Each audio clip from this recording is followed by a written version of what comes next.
श्री छत्रपती शिवजन्मोत्सव सोहळा सोलापुरात उत्साही वातावरणात साजरा करण्यात आला।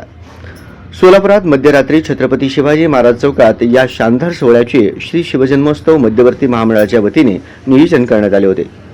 मासाहेब जिजाऊ, तानाजी मालुसरे यांचे वंशज व वीर माता, पत्नी, मुलींच्या विशेष उपस्थितीत आयोजिलेला श्री शिवजन्मोत्सवाचा दिमाखदार पाळणा सोहळा याची देही याची डोळा सोलापूर नगरीत हजारोंच्या संख्येने शिवभक्तांनी पाहिला।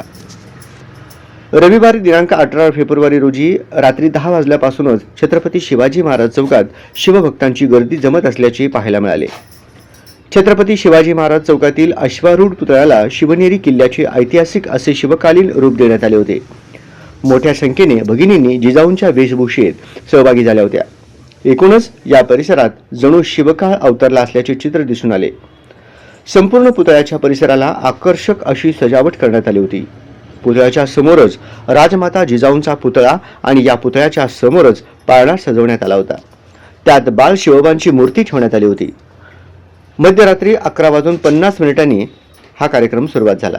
उपस्थित मान्यवरांच्या हस्ते पाळणा झुलवून या सोहळ्यास उत्साहात प्रारंभ झाला। या स्फूर्तीदायी आणि ऊर्जादायी पाळणा गीताने उपस्थित हजारो शिवभक्तांमध्ये नवचैतन्य निर्माण झाले होते। गुलाब फुलांच्या पाकळ्यांचा वर्षाव, फटाक्यांची मनोहारी नयनरम्य आतिषबाजीने आकाश प्रकाशित झाले होते। यावेळी एकमेकांना मिठाई देऊन श्री शिवजन्मोत्सवाचा आनंद द्विगुणित करण्यात आला। श्री शिवजन्मोत्सवाचा नेत्रदीपक ऊर्जादायी असा सोहळा झाला।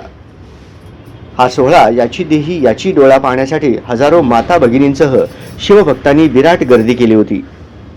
भव्य दिव्य दिमाखदार असा सोहळा पार पडला। उत्साहात तरुणाई थिरकली। जनसागर या सोहळ्यासाठी लोटला होता। हाती भगवा झेंडा घेऊन शिवप्रेमी सहभागी झाले होते। तुमचं आमचं नातं काय, जय जिजाऊ, जय शिवराय, शिवाजी महाराज की जय यासह विविध घोषणांनी सारा परिसर दणाणून गेला होता। बालमावळ्यांनी शिवकालीन वेशभूषेत मर्दानी खेळ सादर केले।